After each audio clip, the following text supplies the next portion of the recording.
And welcome. We're absolutely honored to have Dr. Yael Ziegler to join us tonight. Dr. Ziegler teaches at Matan and Herzog College.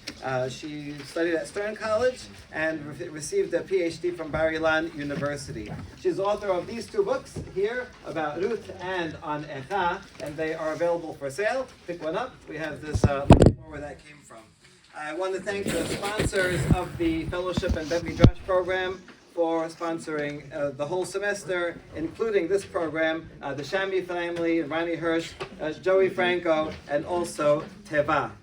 We just had a wonderful conversation between Rabbi Shammah and Dr. Ziegler about Rabbi Shammah's work and the similarities that the Herzog College approach of Tanakh, as well as what we teach here at Sephardic Institute. And it was really wonderful and enlightening. And so with that in mind, and being Rosh Chodesh right now, we'd love to get into the mood of Purim and talk about Rachel's beautiful children, the challenges of Yosef and Esther. Dr. Ziegler. Thank you. Okay, Erev Tov, Chodesh Tov. Thank you for inviting me, and it's a great honor to have had this conversation with Rabbi Shammah and with some of the members of the community. I'm interested in before we begin speaking about Bnei Rachel, talking a little bit about the way that the Tanakh views family traits, right? So we often have in the Tanakh families that are presented as similar. They have what we would call today genetic similarities, traits which are embodied in a tribe or in a family line. Sometimes these traits are physical traits, so think of Binyamin, who are often described as left-handed, right? Any lefties here? Right? And also sharpshooters, right? Sharpshooters, right? Lo yachti, we're told in several places that the Benjamites are able to use their bow and arrow very accurately, right? Left-handed pitchers, anyone? Right? Something about that. The tribe of Naphtali, well, we don't have that many people in Tanakh who are from the tribe of Naphtali, but we're told that they're swift, right? So that seems to be something which is a family trait. Sometimes we have hereditary traits that are related to character, right? So certainly the people of Yehuda are bold, they're straightforward, they're courageous, right? Or the people of Levi are passionate and impetuous, right? So these are traits that come up over and over and over throughout the Tanakh stories. Of course, the tribe of Yehuda, the tribe of Levi, these are tribes that produce a lot of figures in Tanakh, and many of these figures seem to share similar family traits. I think that that not only is the Tanakh aware of these traits, but Chazal are aware of these traits. Specifically, tonight I want to talk a little bit about the Bnei Rachel, not just Yosef and Esther, but with a particular focus on Yosef and Esther. Of course, we're approaching Purim. We're starting to think about Megillat Esther. I want to look at Megillat Esther within a bit of a broader context, and of course, the ultimate goal being to try to understand what can we learn from these traits? What can we learn from the fact that we have a family that seems to share similar genetic traits? To what end is this family being presented or being developed, or God gives them certain gifts, right? I guess that's a better question, right? Why does God create a family with these particular gifts? What is their role in the Tanakh and in the world at large? So I want to talk a little bit about this concept of Bnei Rachel. I'm not making up the concept. In other words, if I were to look at Yosef and Esther, I wouldn't talk about Bnei Rachel. I'd talk about Bnei Binyamin, right? Well, no, that's not true. Yosef and Esther, I would talk about Bnei Rachel. But when it comes to the tribes, I might divide it into Bnei Yosef and Bnei Binyamin. So when I talk about Bnei Rachel, I'm going to start with Chazal, because Chazal often talk about Bnei Rachel as opposed to Bnei Leah. Bnei Leah, there are a lot less general things we can say about, because we're talking about many different tribes. Bnei Rachel becomes almost a concept in Chazal, so that Chazal seem to constantly be identifying certain traits that belong to these two tribes or they're really 3 tribes, of course, right? Because Yosef becomes 2 tribes, Menashe and Ephraim, and Binyamin. So these 2 tribes, which become 3, Bnei Rachel, seem to share certain common traits, and Chazal talk about this a lot. So who are some of these Bnei Rachel that we're talking about, aside from our 2 figures who we're going to focus on tonight, Yosef and Esther? So of course we're talking about Yosef, we're talking about Binyamin, we're talking about Menashe, we're talking about Ephraim. Can anybody think of any other famous Bnei Rachel? Mordechai, right? Mordechai and Esther together, yeah. Shaul, good. Shaul from which tribe? Binyamin, good. Who else? Yoshua. Okay, good. Yoshua from which tribe? Ephraim, good. Who else? Yonatan and Shaul, also Binyamin. Who? Okay, Benot Tzlofchad. I wasn't actually going to bring them up, but yes, they're also from the tribe of Menashe, so yeah. Who else? Anybody else that is interesting that comes to mind? Yael ben Menashe. Okay, Yair ben Menashe. Also wasn't planning to talk about him so much. He's pretty marginal. But I would say as another really important figure, Gideon, right? And Ehud ben Gera. And maybe one other, and that is Yerovam ben Navat, who is the one who kind of opens the northern dynasty of kings, right? He's the first king of the northern dynasty, and he is an Ephrati. He is from Shevet Ephraim. Okay, so let's look at our source sheet. Let's look at some of the things that Chazal say about the Bnei Rachel. The first source that I brought for you is Midrash in Bereshit Rabbah. It is what I would call a remarkable Midrash. It's remarkable because I think it's one of the examples of Midrashim that exhibit really, I think, remarkable literary sensitivity. Okay, so when I first proposed this shiur to Rabbi Hidari, so he said, well, everybody knows the connections between Yosef and Esther, which I think is true because of this Midrash, right? This Midrash draws so many of the literary parallels between Yosef and Esther and does really, I think, a magnificent job doing so. Let's read through it quickly just so you see how many examples we're talking about. The first one, we start with the words, Vahi kidebra el Yosef yom yom. What's the context here? Who is speaking to Yosef every single day? We're talking about Mrs. Potiphar, right? And she's, of course, putting pressure on him to sleep with her, right? Rav Yudan b'shem Rabbi Binyamin Amar. Now here's the concept. Baneha shel Rachel. The children of Rachel, Nisan shaveh ugdulatan shava, right? Their trials are similar and their greatness is similar. Nisan shaveh, what does it mean that their trials are similar? Vayikadabra el Yosef yom yom. We have the story of Mrs. Potiphar exerting daily pressure on Yosef, and we have a very similar literary formulation of Avdei Hamelech, Avdei Achashverosh, putting pressure on Mordechai to bow to Haman.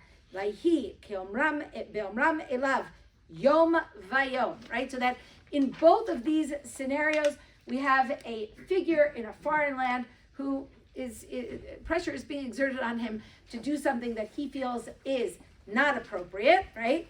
And the pasuk goes on and tells us with regard to Yosef, V'lo shama eleha, he did not listen to her. In other words, he's able to withstand this trial. The very same words appear with regard to Mordechai, V'lo shama alehen.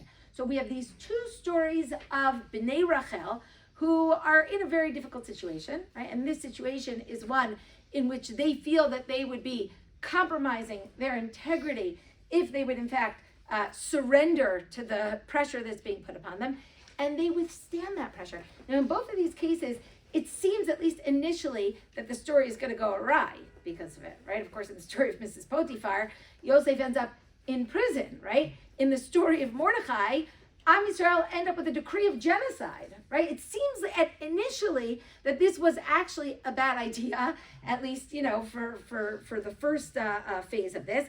But if you look at the continuation of the story, and this is what the Midrash here is saying, Gedulatan Shava, right? Both of them have a similar rise to greatness, again, defying our expectations, especially in light of the unfolding of the story, which seems to take a turn for the worse, a turn for the perilous, right? And a turn towards danger. But then in some kind of sort of remarkable twist, we have both of these figures. Well, in the case of Yosef, Yosef rises to greatness. He comes out of prison, and of course, in the story of Esther, Mordechai is also given this great position, in spite of the fact that we thought that he had kind of, decreed upon Am Yisrael genocide. So look at the continuation of this midrash. Gduatan shava vayasar paro et tabato. Right, that this is in the story of Yosef. Paro takes off his ring, and in the story of Esther, vayasar hamelech et tabato. Right, the king takes off his ring. Vayiten ota al yad Yosef. That's of course the Yosef story. Vayitna le Mordechai. Right, I mean, the language is remarkable. Right, and the Midrash is drawing our attention to the fact that when the Tanakh wants us to compare stories, it does so linguistically. Look at the continuation here. Vayalbesh oto bigdei sheish. Right, we have here with Mordechai.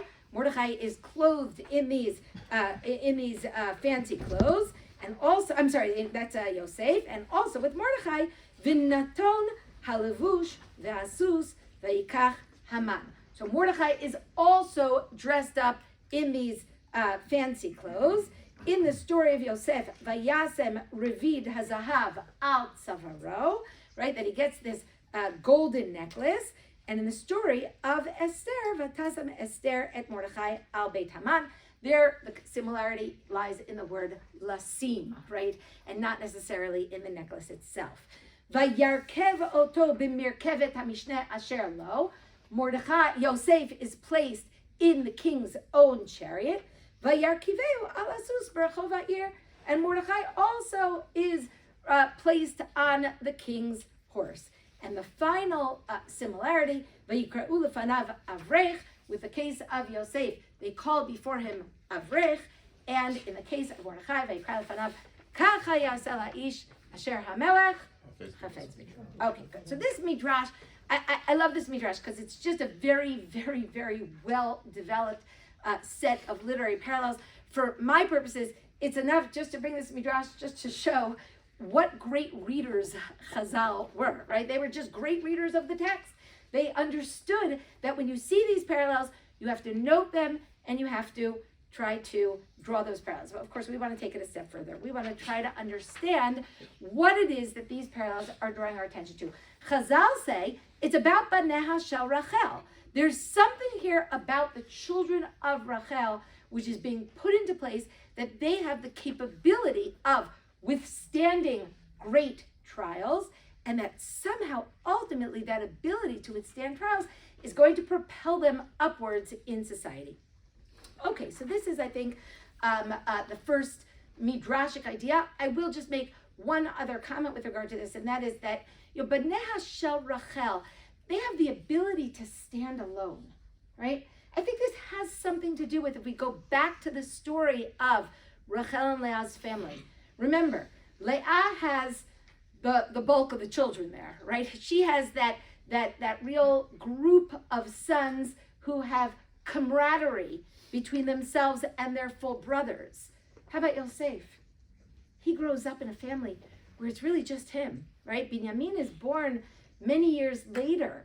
And so Yosef is born into a situation where he has to cultivate his inner strength, perhaps even his solitude. Okay, so there's something I think that does relate back to the story itself.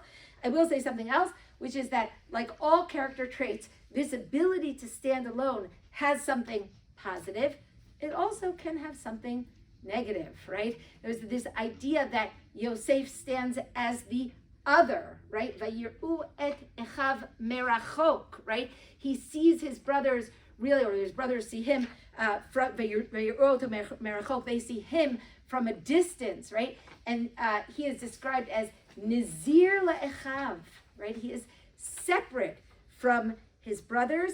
I think that this suggests that that can be taken too far, that ability to stand alone. On the other hand, when we look at the beginning of the story of Esther, right, which tells us, Ish Yehudi Haya Bishushan Habira Ushmo Mordechai, right? Of course, he's not from Shevet Yehuda, he's from Mamlechet Yehuda, right? He's called Ish Yehudi, but of course he is a Benyamini, he is from the tribe of Binyamin, but he has this ability to maintain his definition as an Ish Yehudi, even in Perek Bet of Megillat Esther, when we have not yet seen one Jewish person. And here I use the word Jewish, right? Judean. We haven't seen anybody, right? All we've seen is parties and Shushan and lots of glitz and lots of glamour. And within that story, we assume that Am Yisrael is somehow subsumed in that story. And by the way, the Midrashim are very kind of sensitive to this. And they say, oh yeah, Am Yisrael, they were just partying with everybody else. I think that that's probably true. But there's one person that has the strength to stand alone, and that's Mordechai. And I think that's part of the story of Baneha Shel Rachel. Okay, I want to look at the second idea of Baneha Shel Rachel that we find in the Midrash. Look at source number 2. Vahi kasher yalda Rachel et Yosef, kivan shenolad Yosef, nolad sitno shel Esav. When Yosef was born, the enemy of Esav was born. Shenemar vayomer Yaakov al Lavan shalcheni ve'alcha al mekomi ulartzi. De'amar Rabbi Pinchas b'shem Rabbi Shimon bar Nachman. Masorati she'ein Esav nofel ela biyad baneha shel Rachel. Okay, so we start with Yosef. When Yosef is born, what happens? Yaakov says, okay, now I can go home. Right? Why did Yaakov leave home to begin with? He left home to begin with because Esau was trying to kill him. Right? So why can he now go home? So the Midrash says, now he can go home because Yosef was born. And Yosef has the ability to fight Esau. So he's girded by the presence of Yosef. He can go back without fear. But the Midrash goes on and says, it's not just Yosef. It's all the Baneha Shel Rachel. They have something that enables them to fight Esav. Okay, now later on, of course, Esav, who is Esav's grandson? Amalek, right? So who actually fights Esav in the Tanakh? Right, Yoshua is the first one, of course, Yoshua being from Ephraim, right? Who else? Who's the next one in Tanakh that fights Amalek? Okay, no, he's the third one. Right? You're all going straight for Shaul, right? The next one is Gideon, right? We sometimes miss it because it's Midian, Amalek, Uvnei Kedem, right? It's all the nomads, right? It's all the nomadic tribes. I'm going to talk about that tomorrow night if anybody's around. But the idea of the nomadic tribes, including Amalek, that's the story of Gideon. Gideon is from Menashe, right? So he's also Baneha Shel Rachel. Next one is Shaul. And after that, we have a very midrashic idea, but it's one that I think is kind of almost fully accepted, in this almost very natural sense, that the story of Haman Ha'agagi, right, is the continuation of the story of Amalek. There is no textual indication for that, aside from the name Ha'agagi, right, which I think, naturally kind of sends us back to Shaul saving Agag, right, saving the king Agag. But again, that is it's a nice literary connection. It's not compelling, right? You don't have to say that, but certainly there is this kind of sense that the story of Shaul ben Kish, Ish Yemini, is continued with the story of Mordechai ben Yair ben Kish, Ish Yemini, who then goes and fights Haman Ha'agagi. In any case, for our purposes, it's certainly we have some of our major figures that fight Amalek are Baneha Shel Rachel, and that goes back to this Midrash, which says that Baneha Shel Rachel, they're the ones that have the ability, the fortitude, the inner strength, whatever it is that it takes to fight Amalek. Part of this, I think, is hinges on our understanding of who Amalek is. I'm not really going to develop it tonight. It's just so complicated. It deserves a class of its own. And as I said, I will be talking about it tomorrow night. So that's going to be a separate class. I will say one thing, and that is that there is a midrash that tries to develop, again, beautifully linguistically, in what way Yosef has the ability, or for what reason Yosef has the ability to fight Esav. And it just creates a series of contrasts between them, right? So for example, Yosef says about himself, Et ha-Elohim ani yareh. And what do we know about Amalek? V'lo yareh Elohim, right? Esav rejects the Bechorah because he is bad, right? Lama zelia Bechorah? Anochi olech lamut. V'lama zelia Bechorah? And of course, who gets Bechorah because of his good deeds? Yosef, right? If you look in Divrei Yamim Aleph, Parak Hey, Pasuk Aleph, we're told that Yosef gets the Bechorah, even though he's not the only candidate to be the Bechor, right? So there's a contrast here. And the Midrash goes on and says several other things. Says, for example, Yosef fed and his brothers and kept them alive, while Esav had nothing more in his mind other than to try to kill his brother, right? So all these contrasts, I think, are important contrasts, and I think that they really weave a very compelling picture of why Yosef has the particular ability to fight Esav / Amalek, because they are a study in contrast. I'll say one more thing. We're going to actually see this Midrash later on, and that is that, of course, Esav says, Hine anochi holech lamut, v'lama zelia bechorah. I'm going to die. What do I need bechorah for? What do I need any sort of blessing for, right? And what the Midrash says about this is he is denying olam haba. He thinks that there is only olam hazeh, right? He says, yeah, there's no meaning after I die, so I might as well just eat, drink, and be merry, right? I might as well enjoy this world if I don't believe in a next world. And of course, Yosef, in his last words to his brothers, he says, Pakod yifkod Elokim etchem. He is looking forward. He is looking at the future. He is believing in eternal meaning, right? So the Midrash contrast, I think that's a wonderful contrast, right? I think all these contrasts are really very important. But for our purposes, really all I want us to pay attention to is this concept of Baneha Shel Rachel, that there is this family trait that exists in Baneha Shel Rachel. They have fortitude, they have courage, they have something in particular which enables them to battle Amalek / Esav. There's a third idea which comes up in the Midrash. It's the last one that I found on the concept of Baneha Shel Rachel, and then I'm going to add one of my own. But the last concept that I know of is this one in source number 3, where the Midrash says, Rachel tafsa pelech shtika. Rachel grabbed a bundle of silence, right? She liked to be quiet, right? Ve'amdu kol baneha ba'alei misterin. And all of her children had, let's call it an aura of mystery, right? They had something mysterious about them. They had something they were, I guess I would say they were holding their cards very close to their chest, right? They knew how to keep things a little bit under wraps. Okay, so that's something interesting and sort of a different kind of look at the family of Rachel. And then the Midrash brings 4 examples, all of which are interesting examples. We'll add a few to that, so start thinking about which of Rachel's children used silence. Again, it doesn't mean they were quiet people, right? It means they used silence as part of their story. So the first example is Binyamin. What the Midrash says about Binyamin is that, we have the 12 stones in the Choshen of the Kohen Gadol, right? So each of these stones represents a different tribe. And the stone of Binyamin is the Yoshveh, okay? So the Midrash says, Binyamin, Yoshveh. Why was his stone the Yoshveh? Yeshpeh. He had a mouth.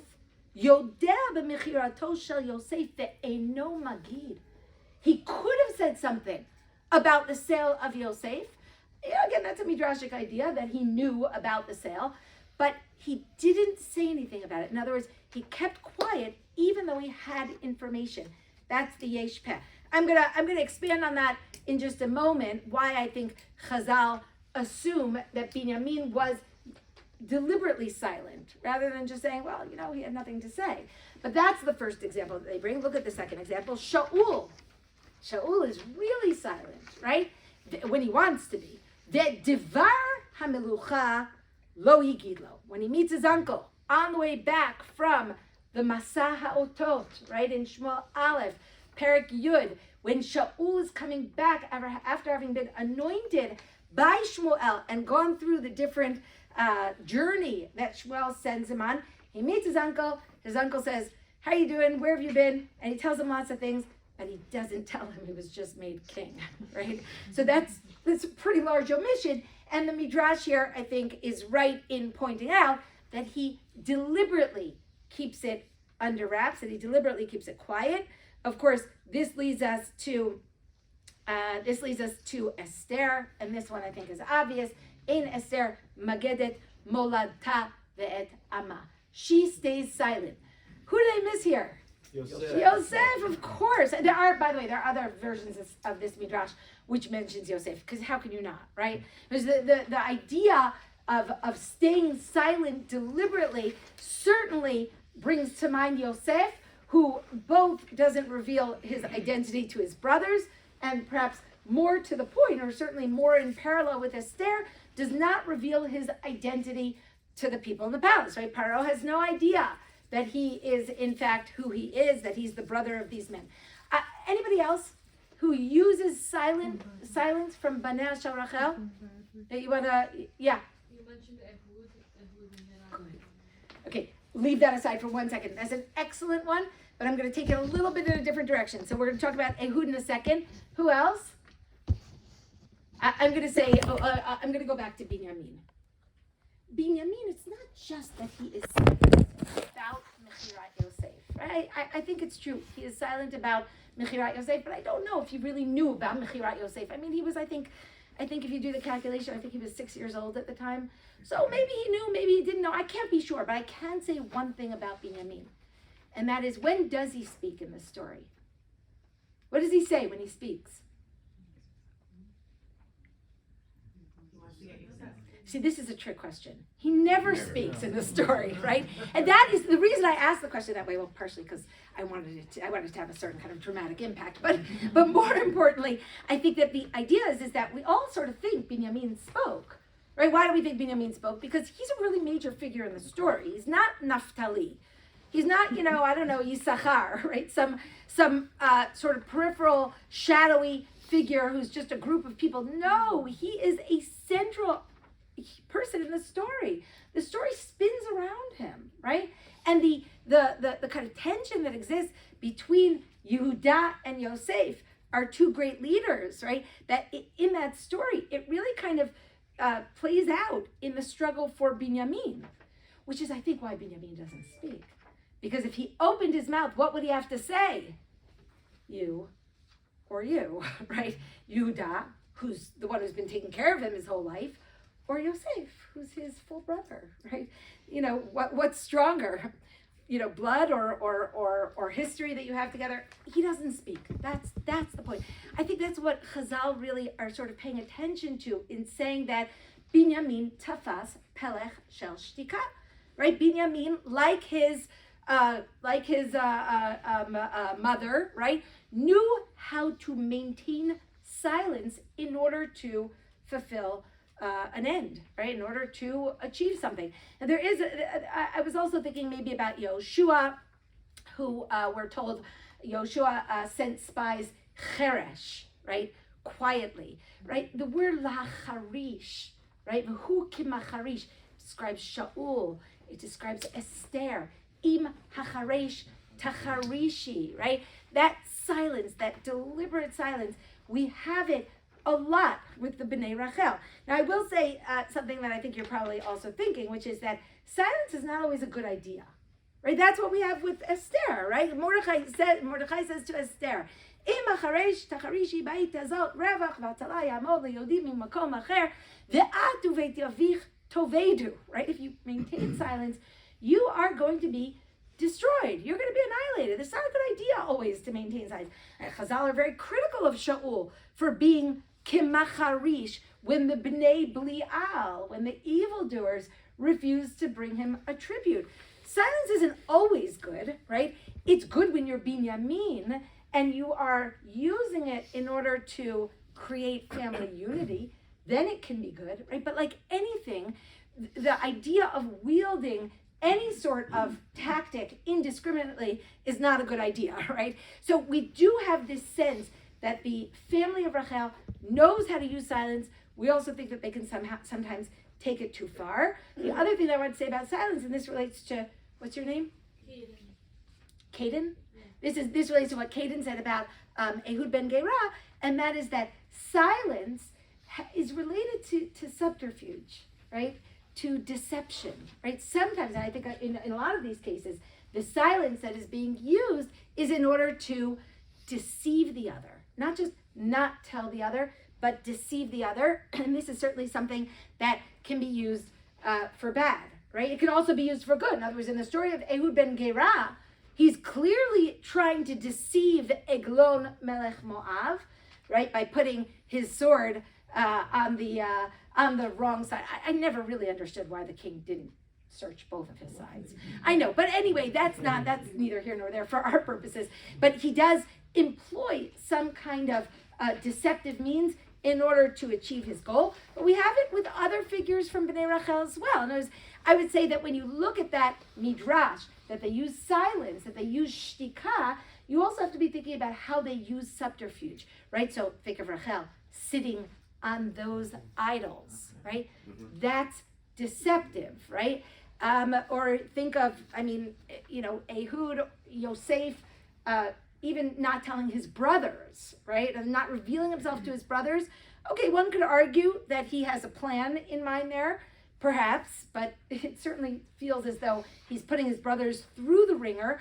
I would add here someone that we haven't yet spoken about, and that is Michal, Bat Shaul, who also takes terafim, right, these kind of idols, and puts them under the covers and uses some kind of deception. So there are certain tactics that are being used over and over by the Bnei Rachel, and we've seen 3 midrashic attempts to try to kind of define the Bnei Rachel. Nisan Shaveh, Ugdulatan Shava. We have their trials are similar and their greatness is similar. We have the fact that they can fight Amalek, and we have the fact that they use this silence and deception. At some point, we're going to try to bring these together. But you had a question first, or a comment. The silence almost destroys them in Pilegesh Begidah. Yeah. The whole trial is wiped out. Yeah. So there again, is it their silence which almost destroys them? They let the act take place. Yeah. And then others come in and take revenge. Yeah. So I don't know if I would see the problem there as silence, because I think everybody's complicit. If they're just being silent and letting other people get away with it, so then it's silence. I think that the story there, by making everybody anonymous, suggests really that all of Binyamin are complicit, and really all of Am Yisrael are complicit. So I would not necessarily go in that direction, but I do understand why that immediately came to mind. I will say something else, and that is that I'm not saying that there aren't people in Tanakh that share these traits that are not Banei Shel Rachel, right? We know that Eved Avraham was also macharish, right? He also was silent, right? To see what was going to happen. We know that who uses subterfuge a lot? Who's the ultimate horeg be'orma?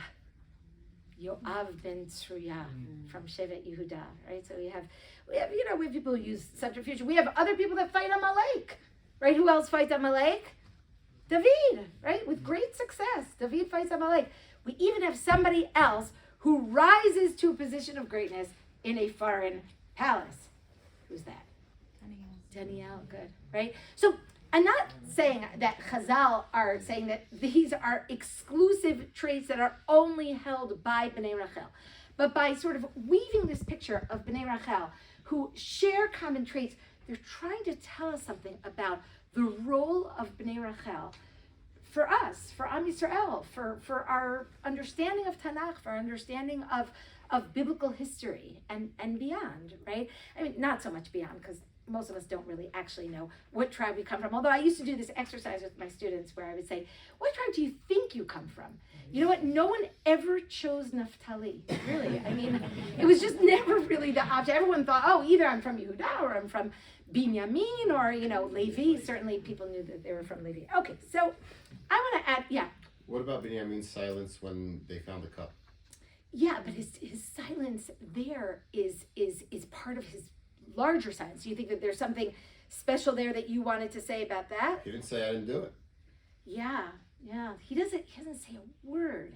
Even when, but this is, I think what you're picking up on is even when it would seem most necessary for him to speak, right? And there are so many moments, that certainly is one of them, but there are so many moments that I would expect Binyamin to say something. He never says anything, right? So that silence is so glaring, it's so loud, right? Okay, so I want to go on and say one final thing about Bnei Rachel, and I think this is something that most of us have paid attention to, in one way or another, and that is that there's a unique sort of beauty in the family of Rachel, right? It doesn't mean everybody has it, but there are enough figures that have it in the story of Rachel that it seems to be her family's particular beauty. And certainly we have a lot of people in Tanakh that are beautiful, right? Actually, the Tanakh is not shy about describing people, their physical attributes, their physical beauty. Today, I think we sometimes feel a little uncomfortable with this, like, oh, that's not relevant. But it's relevant. In Tanakh, it's very relevant, right? Sarah is beautiful, and Rivka is beautiful, and David is beautiful, and Avshalom is beautiful, and Abigail is beautiful. We have a lot of, and then you look at Shir Shirim, right, which is filled with these long, very sort of detailed descriptions of physical beauty. And you could explain them all away and give lots of midrashim, but I think in the end, the Tanakh is interested in beauty and how it affects the person who has it and how it affects the person around the person who has it. And you see this nowhere as in as pronounced a manner as with Baneha Shel Rachel, with the family of Rachel, because they have a particular type of beauty, and they're the only figures in Tanakh that are described as Yefeh Toar and Yefeh Mar'eh. I can't tell you what that means, right? It doesn't mean anything in particular. I can't tell you that it means that they were blonde and blue-eyed or dark-haired or brunette and dark-eyed. I have no idea what it means, right? Does it mean they're tall? Does it mean they're I don't know. I have no idea, right? We don't actually know what it means. But we do know that it means that they share something unique, right? So that, who are our three Yefeh Toar v'Yefeh Mar'eh? Rachel herself, right? Yosef, and Esther with a small variation, right? She's Yefat Toar v'Tovat Mar'eh. But I would still link her up with the other two. Again, the Midrashim and the Parshanim are very sensitive to this. So if you look, for example, in source number 4 in the Bereshit Rabbah, Vayi Yosef Yefeh Toar v'Yefeh Mar'eh. So the Midrash says, Amar Rabbi Yitzchak Zrok Chutra La'ara Ve'al Ikra Nafik, which basically means you throw a stick in the ground, and what will emerge from it is that same stick. I mean, it's an interesting sort of scientific realization, right? In other words, and the Midrash goes on and says, Lefisha Katuv Rachel Hayta Yefat Toar, Lefikach, Vayi Yosef Yefat Toar, right? You don't actually have to know the word genetics to understand, even in the ancient world, that children are born looking like their parents, right? That's a sort of an empirical observation that I'm sure people made quite early on. And therefore, the Midrash immediately picks up on this unique description and says, well, Yosef looked the way his mother looked, right? Yefeh Toar v'Yefeh Mar'eh. And we have a similar thing with Esther. I can tell you one thing about what it means, right? I can't tell you precisely what it means, but I can tell you one thing about these Yefeh Toar v'Yefeh Mar'eh. And that is that they have an evocative kind of beauty, right? A beauty that, call it charm, call it charisma, I don't know, there are lots of words that you could call it. But what I think is really important is the way that it affects others, right? How does it affect others? V'tisachen v'chesed l'fanav, v'yisachen be'enei kol ro'av, right? Both about Yosef and about Esther. Everywhere they come, they're affecting others. They're gaining favor, right? It was something about this beauty causes others to want to do for them, right? So we have it already with Rachel, right? That remarkable moment when Yaakov arrives in Haran and he goes to that well, and there's that huge boulder on the well, and everybody's waiting for all the shepherds to gather together, and Yaakov looks up and he sees Rachel coming, and he becomes Superman, right? Pushes that rock off single-handedly, right? And it's connected. It's the same pasuk as he sees Rachel, Vayagel et ha'even, right? And he just pushes that rock off. It tells us something about the way that whatever this quality is, the way it affects those around them, and it prepares us for something that we see very much in the Yosef story and in the Esther story, and that is that wherever they come, wherever they arrive, people are just sort of falling head over heels. I don't mean in love with them, but I mean to try to do things for them, right? Yosef, I mean, he doesn't really get along well with his brothers, but wherever he arrives, he rises to the top, whether it's in his father's household, or he's taken down in slavery to Egypt, but he gets to Potiphar's house and he rises to the top of Potiphar's house. Then he's thrown into jail because of Mrs. Potiphar, and he rises to the top of the prison, right? The Sar Beit HaSohar, right? Puts him in charge. The warden puts him in charge of everything. So there's this sense that wherever Yosef arrives, his beauty, his evocative quality, he didn't say anything. It's not as though he arrives in the house and he says, okay, I'm going to make everything right here. Just let me, I'm so competent, right? I mean, it could be. He's evidently competent, but that's not what the story is. The story is, Vayisachein be'enei kol ro'av. Maybe that's a quote from Esther, right? Vayimtza Yosef chen be'enav. That's a quote from Yosef. Vatisachen be'enei kol ro'eha. That's about Esther. And chen v'chesed. Those are the words. Those are the words that tell us how they're affecting others. And look at Esther. I mean, I think the story of Esther is even more striking, right? She arrives in the middle of this beauty pageant, right? They have gathered together all of the women of, the 127 provinces of Persia. And of all these women, Haggai sees her and he says, oh, whatever you want, right? And he brings her all these favors, right? And that's even before she arrives in the palace, and Achashverosh sees her, and of course, Achashverosh sees her, and immediately, I mean, without hesitation, this is the king who has, basically been through hundreds of women at, basically on a daily basis, right? And she comes in and he says, oh, that's the one, right? She doesn't have to say a word, right? He just puts the crown on her head. So there is something going on here in these stories that seems to be common to all three of these figures. I will say something else, and that is that they seem to be aware of it, right? As they do seem to be aware of the effect that their beauty has on others. Maybe it is best seen in the role of clothing, right? We have a lot of clothing in the story of Baneha Shel Rachel, right? They're shopping a lot, right? We definitely have a theme here of clothing, whether it's Yosef's ketonet pasim, right? That coat, that striped coat, or Yosef giving Binyamin extra clothes, or Yerovam ben Avat in his simla chadasha, right? His new garments, or Shaul in his bigdei melucha, right? Which we have over and over and over, not to mention the me'il, right? All sorts of indications of clothing throughout these stories, and of course in the story of Esther and Mordechai, right? Which we'll talk about a little bit more. So really, I think that the story of their beauty is somehow cuts to the heart of something about them, who they are, what they're meant to accomplish. I want to say, the beauty of these characters seems to be a positive thing, right? I mean, they get to wherever they need to get to because of it, right? Everybody around them seems to be responding positively. And yet, like everything that God gives us, it has positive and negative, right? The Tanakh is not presenting beauty as something which is just unequivocally good. It's just the Tanakh is so insightful about human beings, about our challenges, about our strengths, our weaknesses, right? I mean, the Tanakh is really, I think, very astute when it comes to reading people and to presenting people in a profound and meaningful way. Now, I'm speaking about the Tanakh, but I'm going to turn your attention for a moment to what is really one of, I think, my favorite midrashim. It's a wonderfully insightful midrash, and it's one that I think, I didn't bring it for you on the source sheet, I'm sorry to say, I meant to, then I didn't. It's a midrash which I think also has a lot of pedagogical purpose. Okay, so the midrash is a midrash in Kohelet Rabbah, Parak Aleph. It's midrash Yud Chet, and the midrash tells us as follows: Yesh shehirbu chokhmah letovatan, v'yesh shehirbu liratan.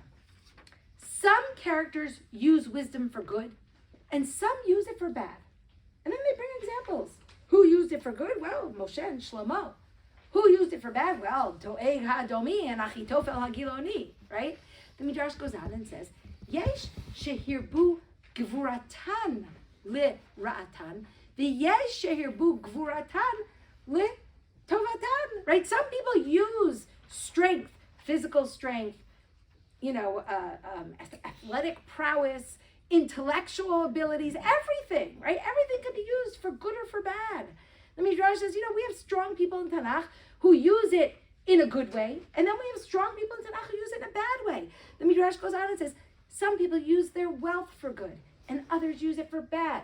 Some people are blessed with good, strong families, and they use it for good. And other people have lots of kids, and they use it to spread bad in the world. Nothing is good or bad. Everything is raw material.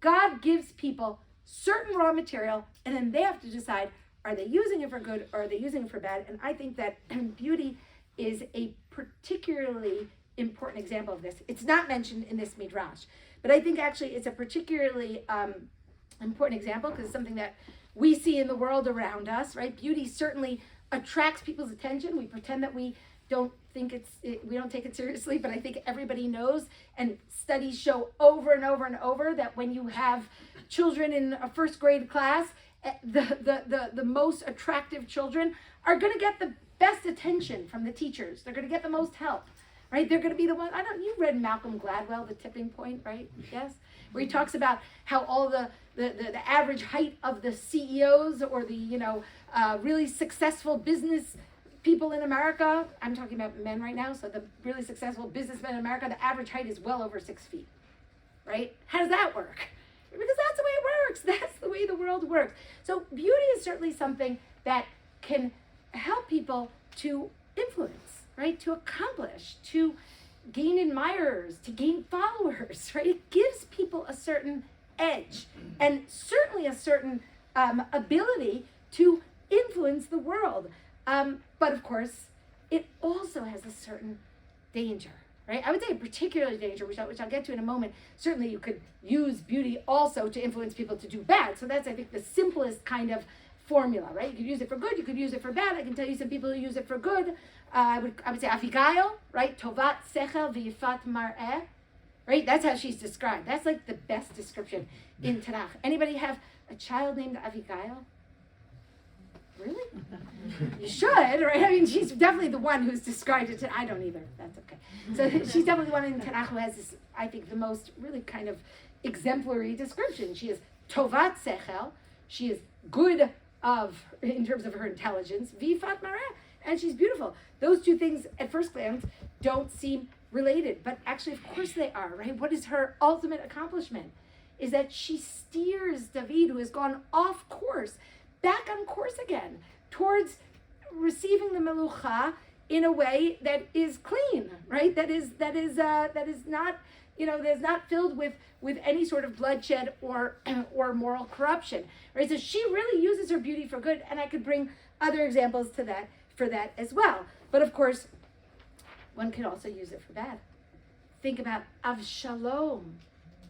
Right? Avshalom is described as someone of great beauty, and therefore, when he goes to Hebron and he kind of declares that rebellion against his father, David, he has lots of followers. People are just sort of, drawn after him, and he uses it for bad. But I think that there's also a particular danger with beauty, and that is that I think that people who haven't, certainly in Tanakh, begin to value it in its own right, especially because it's like fairy dust, right? It just, they just like sort of spread it in the world, and then it just kind of like enables them to glide through life. And so people like that start to think that beauty is valuable, and it is their value at the expense of developing their internal character, right? And we certainly see that, I think, when it comes to God's chiding Shmuel, right? Remember when Shmuel goes to Yishai's house in order to anoint a new king instead of Shaul, right? After God rejects Shaul, so, ma'asti ki machti et Shaul, go lech el beit Yishai halachmi, ki ra'iti bevanav li melech. So Shmuel goes there, and who does he see? He sees the oldest son, he sees Eliav. And he says, ach, neged Hashem mishicho, that's him. And God says, no, al tabet el mar'ehu ve'el gvoa komato. Don't look at his appearance. Don't look at his tall comportment, right? Because ha'adam ro'eh ba'inayim, the Hashem ro'eh levav, right? God says, I see internally. The externals are not what matters. And of course, the story not just of Avshalom, but also of Adoniyahu becomes the story of a king or a person who thinks that he can ride the wave and get to kingship by virtue of his external appearances. And of course, this is someone who has not developed his character in a commensurate way. Right? He's not developed his character in a way that should allow him to become king. We won't read it inside, but if you look at sources 6 and 7, that's what both 7 and 8, that's what both Radak and Rabag say about Adoniyahu. Just look at the last words of Rabag in source 8. Uba'avor yofyo chashav shehu ra'oi lamelech. Right? That is clearly an ironic statement, a mocking statement, where Rabag says because of his beauty, he thought he was worthy to be king. Obviously, he is not. So the danger, of course, of beauty is not just that you'll, use it for bad, that you'll use it to influence others for bad, but that it will turn you into a superficial person, one who values externals rather than internals, one who glides through life without hard work because they can, right? And this is what leads me to the story of Yosef and Esther. I mean, both Yosef and Esther, I think, as we saw before, are very successful because of their beauty. But I don't think that's the main message of the story. I think the main message of the story is showing us also what a danger, what a challenge this beauty is for the Bnei Rachel. Let's start with Yosef, right? Yosef's beginnings, of course, present him as a bit of a, shall I say, complicated figure, right? He is telling on his brothers. He's a favored son with a special cloak. He's done pretty much nothing particular to deserve it, right? But he certainly is favored in the household. He becomes a tattletale. I don't know if that's a nice word, but that is basically what he becomes. A dreamer of dreams of grandeur, in which he is positioned at the top, without any thought or empathy for any of the ones to whom he's speaking, right? He has this sense of grandeur from the very beginning. And, Rashi brings a Midrash. I mean, the Midrashim that Rashi brings, I think, are the most famous Midrashim, right? Because, well, I don't know if everybody's a student of Rashi. We just discussed this in our little session beforehand. But certainly, I think many people are accustomed to reading Rashi with the Psukim. Rashi selects Midrashim. He is not a Pashtan, but he knows how to select the Midrashim that reflect the idea that I think sometimes he thinks is what we call Omek Pshuto Shel Mikra, the deep idea, or the deep simple idea. Is that contradictory? The deep pshat, right, of the text. So Rashi here on the story of Yosef tells us V'hu Na'ar, right? When it says V'hu Na'ar et b'nei Bilhav et b'nei Zilpah. So Rashi says in source number 9, Chayal Sema said Na'arut. What does it mean, Hu Na'ar? That he was very childish. What was he doing that was indicating his immaturity at the beginning of the story? mitaken b'se'aro, he was fixing his hair, umimashmesh be'einav, he was putting on eye makeup, kedei she'yeh nireh yafeh. Well, why does Rashi bring this Midrash? It's exactly what we're saying. The Midrash here is saying, what is important to Yosef at the beginning of the story? What's important is cultivating his external appearance. What about his internal appearance, right? This is what Rashi is pointing out. And of course, I think it's no wonder that his brothers remove his coat. Not just because it's a special indication of his father's love, but also because it's an indication of all the things that so offend in the beginning of the story, right? This kind of focus on external appearances. And, you know, the story goes on with Yosef arriving in the house of Potiphar. And then the pasuk tells us, in the house of Potiphar, but I'm turning now to, well, I guess nobody has Tanakh. Bereshit, Perek Lametet, pasuk Vav, Vayazov kol asher lo biyad Yosef, right? Potiphar lets Yosef be in charge of everything. V'lo yada ito me'uma ki'im halechem asher hu ochel, right? The only thing that Yosef wasn't in charge of was the bread. V'hi Yosef yefet tar v'yefet mar'eh, which is completely a non sequitur, right? It seems to be. It's not completely a non sequitur, right? But what does the story tell us? The story tells us, well, Potiphar gave charge of everything in his household to Yosef, except for the bread, right? You know what Rashi there says. What's the bread? His wife. Okay, but bread is bread. Okay, so he just didn't let him have the bread, right? Bread in Egypt is very sacred, right? And then the pasuk tells us, and Yosef was very good looking, right? So what's the pasuk suggesting? It's suggesting that it was his beauty that created this impetus to put Yosef in charge of everything. And then Rashi picks up, or really the Midrash picks up on the juxtaposition between Vayhi Yosef Yefet Tar V'Yefet Mar'eh and the next pasuk, which is Vatisa Eshet Adonav Et Eineha El Yosef Vatomer Shichvaini, right? Why does she see him? Well, she sees him because he's beautiful, right? And so she wants, she wants to sleep with him, right? So she says Shichvaini.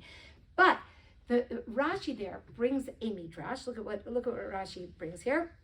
In source number 10, Vayhi Yosef Yefetar, Kevan Shera'a Atzmo Moshel. Once he saw that he was ruling, Hitchil Ochel V'Shoteh U'Misalsel B'Se'aro. He started eating well and drinking well and doing his hair again, right? And I just want to add to this that the Midrash, I should have brought the Bereshit Rabbah here because Rashi doesn't cite it, I think, as powerfully as the Midrash is. He leaves out a part of the Midrash, which I'll read to you, right? So that the Midrash says that Vayhi Yosef Yefet Tar V'Yefet Mar'eh, like a gibor, she'omed bashuk, he acted like, one of these, kind of, strong people, these military men that are walking around the marketplace, umimashmesh einav, they're putting makeup on their eyes, umitaken se'aro, they're fixing their hair, umatle be'akevo, and they're tapping their heels, and they're saying, li na'eh, li ya'eh, I am beautiful, I am gorgeous, na'eh gibor, I am so handsome, right? The reason I like this Midrash is because it's clear to me that Andrew Lloyd Webber read this Midrash, right? You remember the scene in Joseph and the Technicolor Dreamcoat when he's swishing his coat around the stage, right? And he's no? Some of you, right? He swishes his coat around. That's exactly what the Midrash is describing here, right? That Yosef gets to Potiphar's house and he's doing very well, and so he realizes, well, my beauty is what's helping me here, so let's cultivate my beauty. And then the Midrash says, really?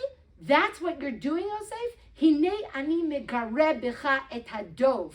I'm going to bring you something that is going to show you the dangers of your beauty, and that's Eshet Potiphar, right? So that Eshet Potiphar is there to show Yosef that beauty is not just something that should be wielded without circumspection.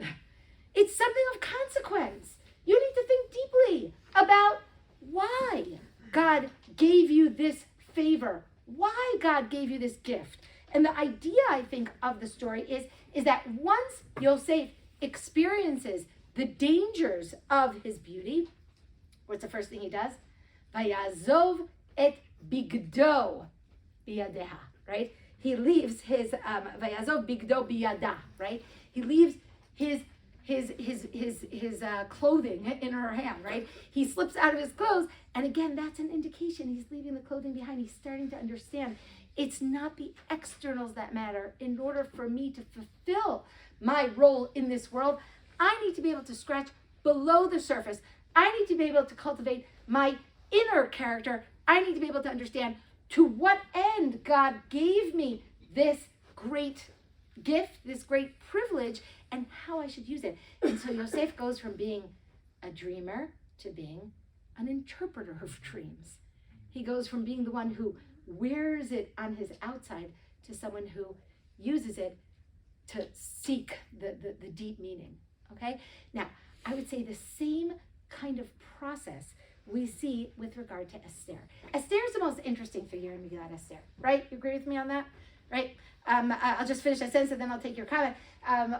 The characters in Esther are basically flat characters in the sense that they don't change, right? You have these, they're almost caricatures even, right? You have the buffoon king.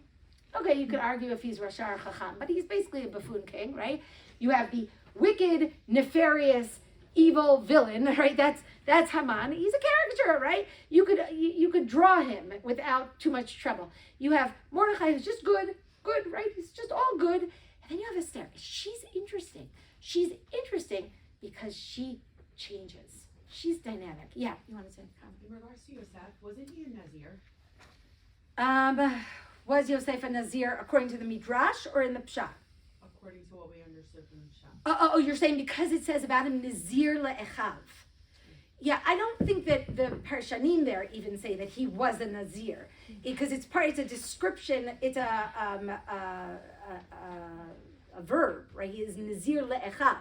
He's not a Nazir. It's not a noun, right? He is Nazir le'echav. So what I think most of the Parshanim and also translators there understand is he was separate from his brothers, right? He was distanced from his brothers. Oh, okay, because Yeah. I was learning recently with someone I will leave unnamed that went into depth that Yosef was a Nazir, and that just kind of takes away from the Chidushim that you were sharing right now. Yeah, look, I can understand an interpretation that would take it in that direction. In other words, it's sort of an obvious kind of direction to take it in, but it's a midrashic direction. I have no problem with that kind of, more fanciful interpretation. I think it's even, I would say, like, I don't know, what's a good word in English for the word mitbakesh, right? It is like, it begs itself, right? Like to go in that direction, but it's not the pshat, right? It's not the pshat. So in any case, look, my reading is a reading. It's not the only reading also, right? It's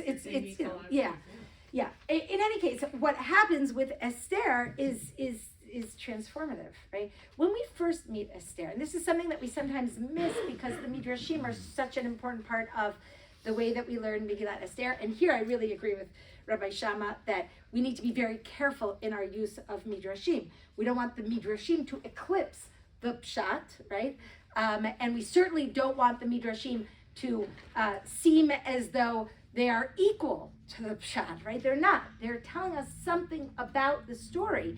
In the story itself, in the simple and textual version of the story, Esther is totally passive at the beginning of the story. She's basically a Shushan woman. I mean, that's the way she's presented. She's passive, she's mute. I mean, the Shushan women are there for the men's pleasure, and that's the way the whole first two parakim of Megillat Esther play themselves out. And there's some really horrifying, terribly disturbing descriptions of women at this beauty pageant, right? Shisha chodashim b'shemen hamar v'shisha chodashim b'psamim. Do you ever stop to think about that? Each woman, before she goes into the king's harem, has to soak for 6 months in one kind of bathtub and another 6 months in another kind of bathtub. I mean, it's really horrifying. And some of the linguistic connections between Megillat Esther and Yosef also relate to the way that women are treated. So that, for example, after that 12-month bath, we're told, Ki ken yimle'u yemei merukehem. because that it fulfills the days of their soaking, right? Where else do we have the words kiken yimleu? Yemei hachanutim. That's what they did to dead bodies in Egypt, right? That's not a coincidental parallel. That linguistic parallel suggests that in Shushan, women are treated like objects, like dead bodies, right? Or, for example, right, we have in Megillat Esther. Well, we have first. Megillat Esther in Parak Bet, we have a description of gathering the women together for the beauty pageant. V'yafked hamelech pekidim bechol medinot malchutecha v'yikbitzu et kol ne'ara betula. Where else do we have the words v'yafked pekidim v'yikbitzu? Right, with Yosef and the food, right? It's women are food, right? There's all these linguistic parallels, but Esther is part of that story. She doesn't resist that story. She is taken to the palace where she is prodded and perfumed and prettified and pampered and every P word you could think of, and then all that to prepare her for the king's bedchamber. And she doesn't say a word.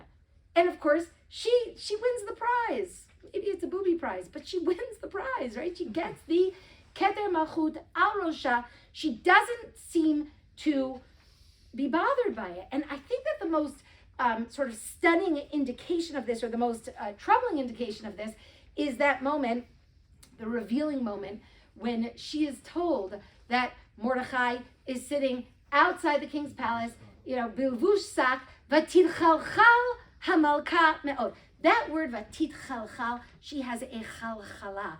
It's an onomatopoeia. She is trembling with horror. And why is she trembling with horror? Well, one would think it's because of the decree of genocide, right? Vatishlach bigadim lehalbish et Mordechai. Turns out that what is really horrifying for her is that Mordechai is sitting in sackcloth. That is not appropriate, right? There's something about that moment which I think is really so troubling. Instead of saying to Mordechai, why are you sitting in sackcloth? She sends him a change of clothes, right? So that what becomes the center of the story is her appreciation and for clothing, or her horror at not being properly dressed. At this point in the story, Esther seems to only have those superficial Shushan values, right? Until Mordechai says to her, Im hacharesh tacharishi ba'it hazot, revach v'hatzala ya'amod la'yudim mimakom acher, ve'at u'veit avich tovedu, u'mi yodea im la'et kazot higat l'malchut. I think that's an amazing moment. Mordechai doesn't say to her, listen, this is why you were chosen queen. Go do what you're supposed to do, because this is why you were chosen queen. He doesn't say that to her. He says, who knows if for this moment you have been made queen? What he's really saying to her is, you need to ask the right questions, right? You need to tear away the veil and stop looking at the superficial story and look deeper at what this story is really about. If you just plod along the trajectory of your charmed existence, you will be lost to the tidal wave of history. But if you stop for a minute and self-consciously ask yourself the right questions, why did God give me this great experience, this great gift, this great beauty? Then you will achieve the ability to realize your destiny. And everything changes, right? Both Yosef and Esther, who begin, I think, with a sort of a self-interested experience, superficial experience of their beauty, both of them undergo, I think, an amazing transformation. I think it's not a coincidence that many of the Bnei Rachel who are described in their clothes and with their clothes, those clothes have to be ripped, right? Whether it's Yosef's Ketonat HaPasim, or Mordechai ripping his clothes, or Shaul's clothes being ripped, or Yerovam ben Navat's Simla Chadasha being ripped up into 12 parts, right? The only one whose clothing is very, very significantly not ripped is Esther. What does she do immediately after she understands what Mordechai said? sinks deeply into her. Vatalbish Esther Malchut. She puts on those clothes and she uses that beauty. She uses those external appearances in order to achieve that which she was put into the world to achieve. So the last point that I want to make really relates to the overarching picture of the Bnei Rachel. The story of the Bnei Rachel, I think, is the story of Jews in the diaspora. I think that's a story of Bnei Rachel. Bnei Rachel thrive in a diaspora setting, right? Who is the one that is standing on the crossroads, davening for the children who are going into the exile. Rachel mivaka al baneha. It is Rachel who becomes the mother of success in exile. I think that they have the ability to stand alone. They have the ability to employ deception / subterfuge. It's the opposite of Yehuda, right? Yehuda is totally transparent, right? Chatati, tzadikah mimeni, right? Yehuda is transparent because he leads his people from a position of strength. He is the leader in the land of Israel. But the Bnei Rachel, they are the leaders in a hostile environment. They're the leaders when sometimes they have to employ rather underhanded methods in order to achieve that which they need to achieve. They need to be strong. They need to be courageous. They need to have fortitude. And of course, they need to be able to defeat Amalek, but I'm leaving that to the side for now. But perhaps more than anything else, they need to have the beauty so that they can be particularly successful in a world of glitzy, material success. Chor, karpas, utchelet, achuz, bechavlevutz, ve'arnamal, agli lechesef, amudei shesh, al ritzfat bat, vashesh, vedar, v'sochar. That's one pasuk, right? Just the material goods that were used in the palace, right? So that we have this story of the Bnei Rachel who are able to thrive in that kind of setting, and even perhaps to offer success, to teach the Am Yisrael how to have success, how to use that setting in success.